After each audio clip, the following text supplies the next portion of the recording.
વડોદરા શહેરના કિસનવાડી વિસ્તારમાં પ્રેમી પંખીડાએ ગળે ફાંસો ખાઈને આપઘાત કરી લેતા ચકચાર મચી છે।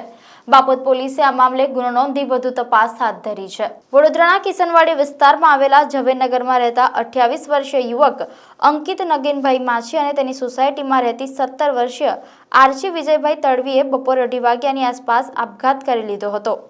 બપોરે અંકિતના મમ્મી કામથી બજારમાં ગયા હતા અને તેના બંને મોટા ભાઈ નોકરી પર ગયા હતા।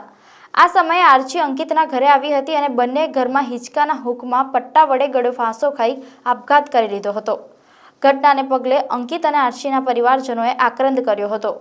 ઘટનાની જાણ થતાં બાપોદ પોલીસ સ્થળ પર દોડી ગઈ હતી અને આ મામલે વધુ તપાસ શરૂ કરી હતી। ચોંકાવનારી વાત તો એ છે કે બંને પરિવારોને અંકિત અને આરચીના પ્રેમ પ્રકરણ અંગે કોઈ જાણ ન હતી, જેથી આ ઘટનાથી બંને પરિવારો આશ્ચર્યમાં મુકાઈ ગયા હતા। પ્રેમી પંખીડાએ આપઘાત કર્યો હોવાની માહિતીના પગલે સોસાયટીમાં લોકોના ટોળા એકત્ર થયા હતા।